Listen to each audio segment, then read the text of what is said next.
নমস্কার। রিং ওইং নমশ্চন্ডিকা ওই রকম পরশোয়া।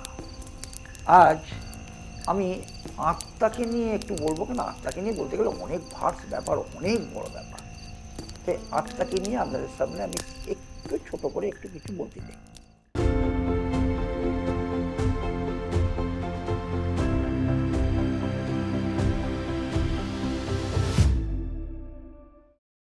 আমাদের আত্মার প্রকৃত অর্থে কোনো বন্ধন নেই, কিন্তু এটা চিরন্তন সত্য। তাই তার কোনো মুক্তির প্রয়োজন হয় না, সে কিন্তু মুক্তমানা। এটাও কিন্তু চিরন্তন সত্য।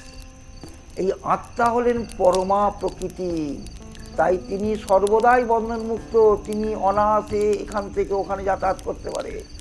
আমরা আমাদের সত্তার আত্মাকে বারংবার ভুলে যাই যে সদাই মুক্তমানা। তাকে প্রকৃতির কারাগারে ব্যতীত অন্য কোনো কারাগারে বন্দি করে রাখা যায় না। আমাদের যে মন আছে, এই মন হলো তার আত্মার এক স্বরূপ কেন্দ্র, একই কয়েনের এপিঠ আর ওপিঠ। আমাদের মনকে যেমন কোনো দিন কোনো অবস্থাতে বন্দি করে রাখা যায় না, ঠিক তেমনিভাবে আমাদের আত্মাকেও কিন্তু কোনো অবস্থাতে আমরা বন্দি করে রাখতে পারি না।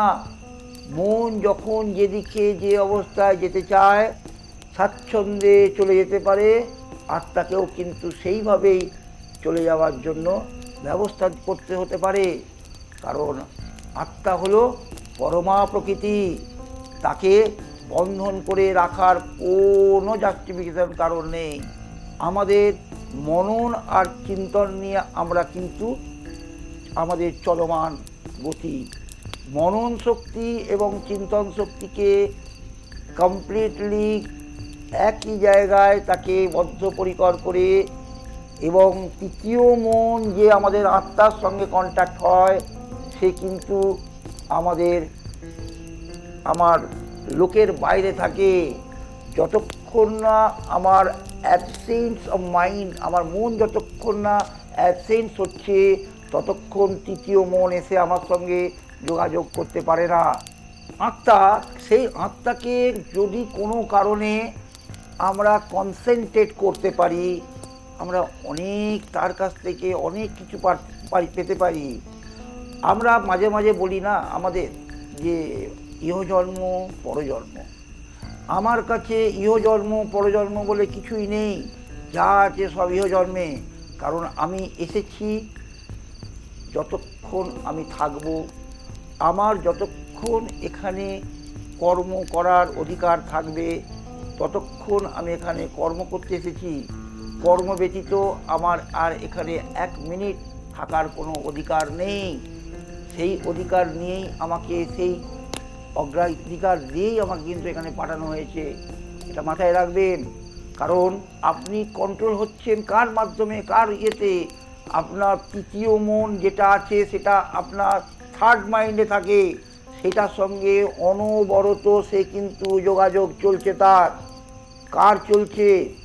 আমরা মনুষ্য জগতের আমাদের দুটি মনন, একটি মনন আর একটি চিন্তন নিয়েই আমাদের আসি। কিন্তু প্রত্যেকটা মানুষের তৃতীয় মন বলে একটি বস্তু আছে, তার অবস্থান কিন্তু জ্ঞানগঞ্জে থাকে, সূর্যলোকে তার অবস্থান। যখন সূর্যের আলোক রশ্মি যখন আমাদের শরীরের মধ্যে প্রবেশ করতে পারছে না, তখন আমাদের নার্ভাল সিস্টেম আস্তে আস্তে উইক হয়ে পড়ে, এবং রাত্রেবেলা আমাদের ঘুমের প্রয়োজন হয়। কারণ নার্ভাল সিস্টেম তখন আমাদের উইক হয়ে যায়। সারাদিন আমরা যে কর্ম করি, সেই কর্মেতে উইক হয়ে যাওয়ার পরে আমাদের কিন্তু সেই নার্ভাল সিস্টেমকে যখন অফ হয়ে যায়, তখন তৃতীয় মনের সঙ্গে এই মন যোগাযোগ করে ক্লাসিফিকেশান করে আমি সারাদিন কি করলাম, সে কৈফিয়ত চায়, তাকে কৈফিয়ত দিতে হয় প্রত্যেক দিন।